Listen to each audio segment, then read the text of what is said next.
Corona মহামারী যেন গ্রাস করেছে শ্রমবাজার। চাকরি আছে, কিন্তু চাকরি পাওয়া যেন দিন দিন আরো কঠিন হয়ে উঠছে। করোনা মহামারীর পর থেকেই সংকটে দেশের শ্রমবাজার। ২০২৪ সালের রাজনৈতিক পট পরিবর্তনের পর সেই সংকট আরও বেড়েছে। অর্থনৈতিক কর্মকাণ্ডে কিছুটা গতি ফিরলেও নতুন কর্মসংস্থান বাড়েনি। উল্টো চাকরি প্রত্যাশীর সংখ্যা বেড়ে যাওয়ায় তীব্র হয়েছে প্রতিযোগিতা। বিআইডিএস এর তথ্য অনুযায়ী একটি পদের বিপরীতে এখন গড়ে আবেদন করছেন ১৭৩ জনেরও বেশি। বিআইডিএস ২০১৫ সালের জুন থেকে ২০২৫ সালের ডিসেম্বর পর্যন্ত ৫৪৭ সপ্তাহের তথ্য বিশ্লেষণ করে একটি গবেষণা করেছে। এতে চাকরির বিজ্ঞাপন, শূন্যপদ, আবেদনের হার এবং করোনা মহামারী ও নীতিগত পরিবর্তনের প্রভাব মূল্যায়ন করা হয়েছে।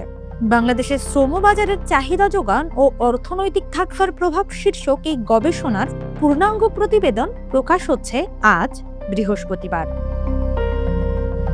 গবেষণায় দেখা যায় ২০২০ সালের করোনা লকডাউনে চাকরির বাজারে বড় ধস নামে। চাকরির বিজ্ঞাপন ৭০% বেশি এবং শূন্যপদ ৭৫% বেশি কমে যায়।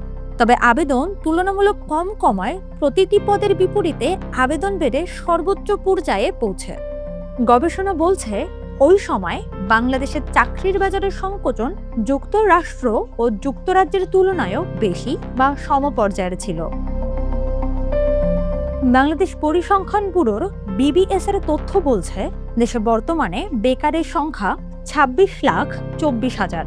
এর মধ্যে প্রায় ৯ লাখই স্নাতক ডিগ্রিধারী। অন্যদিকে বিডি জবসের তথ্য অনুযায়ী ২০২৫ সালের জানুয়ারি থেকে ২০২৬ সালের জুন পর্যন্ত ৯৪,০০০-এর বেশি চাকরির বিজ্ঞপ্তি প্রকাশ হয়েছে। নিয়োগ কার্যক্রমে গতি ফিরলেও চাকরি প্রত্যাশীর সংখ্যা এত বেশি যে চাকরির বাজারে তীব্র প্রতিযোগিতা এখনো অব্যাহত।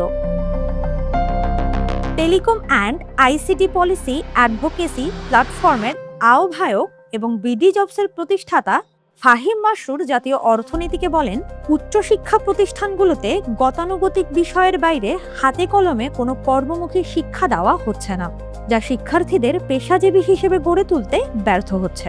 তিনি উল্লেখ করেন, জাতীয় বিশ্ববিদ্যালয়ের অধীনে থাকা কলেজগুলো থেকে প্রতি বছর প্রায় ৪ থেকে ৫ লাখ শিক্ষার্থী স্নাতক ডিগ্রি লাভ করছেন।